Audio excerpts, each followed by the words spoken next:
Oke, hari ini kita mau bongkar sebuah misteri yang sebenarnya tersembunyi di depan mata kita semua. Tepatnya di tengah gurun Yordania.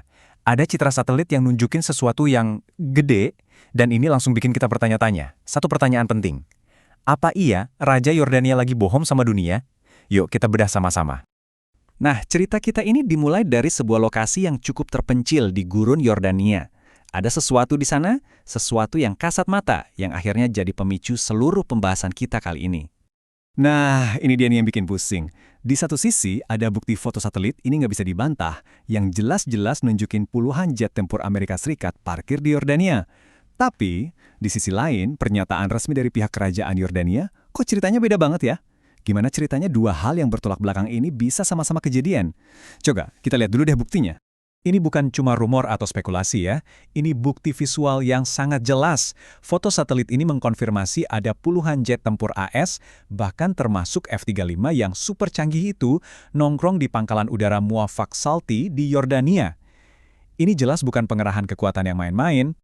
Sekarang, kalau Anda mikir ini cuma soal beberapa jet di satu pangkalan udara, Anda salah besar. Coba kita tarik mundur kameranya sedikit, kita lihat gambaran besarnya. Ternyata, potongan puzzle di Yordania ini cuma bagian kecil dari sebuah permainan yang jauh lebih luas. Jadi poin utamanya begini, apa yang kita lihat di Yordania itu bukan kejadian tunggal, ini tuh cuma satu titik dalam sebuah jaringan pergerakan militer AS yang membentang di seluruh kawasan, bahkan sampai ke Eropa. Dan skalanya itu jauh-jauh lebih besar dari sekedar jet tempur. Kita juga ngomongin soal kapal induk.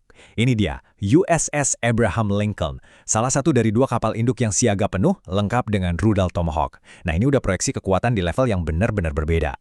Coba kita rinci sedikit ya. Ada pesawat mata-mata E-3J Century yang terbang di atas Eropa dan Timur Tengah. Terus ada jet tempur F-22 Raptor di Uni Emirat Arab. Bahkan F-16 kelihatan sampai di Azores, itu di tengah-tengah Samudra Atlantik loh. Pesawat tanker buat isi bahan bakar juga disiagakan di Yunani. Ini semua seperti sebuah orkestra militer yang pergerakannya sangat terkoordinasi dan disengaja. Pertunjukan kekuatan semasif ini pasti ada tujuannya kan? Nggak mungkin iseng. Dan semua pergerakan ini, semua aset militer yang diposisikan dengan sangat hati-hati ini, sepertinya menunjuk ke satu negara. Pertanyaannya jadi jelas banget, buat apa sih pamer kekuatan sebesar ini? Jawabannya, kalau kita lihat semua petunjuknya, ya cuma satu, Iran.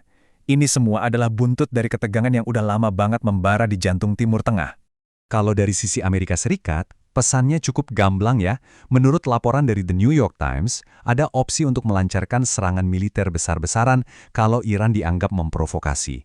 Wah, ini pernyataan yang sangat serius. Dan dari Iran, jawabannya nggak kalah keras. Mereka bilang akan merespons setiap serangan dengan balasan yang tegas dan proporsional. Dan yang lebih penting lagi, mereka menegaskan agresi militer sekecil apapun akan dianggap sebagai deklarasi perang. Ini artinya taruhannya sangat-sangat tinggi. Nah, disinilah kita bisa lihat situasinya buntu dan berbahaya. Amerika memamerkan kekuatan militernya buat mencegah apa yang mereka sebut provokasi. Di sisi lain, Iran bilang mereka nggak mau perang, tapi siap membalas dengan kekuatan penuh. Ini kan resep klasik menuju konflik. Oke, sekarang kita balik lagi ke titik awal kita, Yordania. Di tengah semua ketegangan ini, posisi Yordania jadi super rumit. Mereka itu kejepit di antara sekutu kuatnya, yaitu Amerika, dan tetangga-tetangga regional yang situasinya panas. Istilah ini, tali geopolitik, pas banget buat ngegambarin posisi Yordania. Mereka seolah-olah lagi berjalan di atas seutas tali yang sangat tipis. Salah langkah sedikit saja atau salah ngomong, bisa fatal akibatnya buat keamanan dan stabilitas negara mereka. Kalau di depan publik, sikap Jordania itu jelas dan konsisten banget. Mereka menentang eskalasi, bersumpah bakal melindungi kedaulatan negaranya, mendukung Palestina, dan pengen negara tetangganya kayak Suriah itu stabil. Ini pesan yang selalu mereka sampaikan ke dunia dan ke rakyatnya. Dan inilah inti dari misteri kita. Di sini kontradiksinya kelihatan banget. Di satu sisi, fakta di lapangan, pangkalan udara Yordania jadi rumah buat puluhan jet tempur canggih milik Amerika. Tapi di sisi lain, pernyataan resminya, mereka janji bakal jaga kedaulatan dan mencegah eskalasi. Jadi, gimana cara kita nyambungin dua cerita yang beda banget ini? Oke, sekarang waktunya kita gabungin semua kepingan puzzle ini.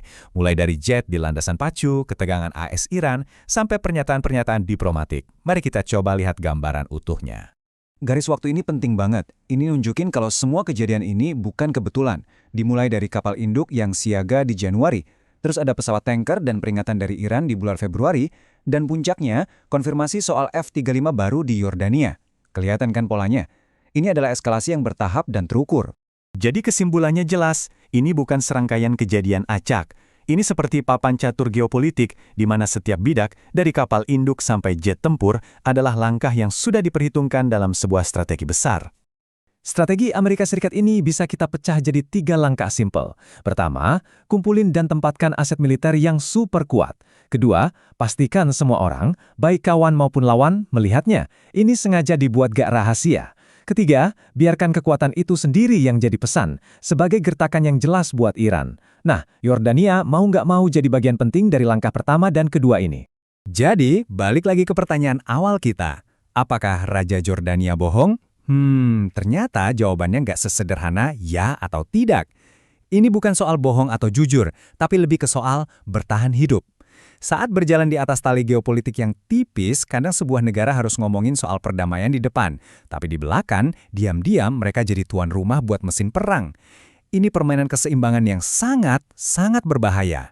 Pertanyaan sesungguhnya mungkin bukan apakah ini bakal jadi konflik, tapi gimana caranya negara kayak Yordania bisa selamat melewati badai yang udah di depan mata, tanpa ikut terseret ke dalamnya.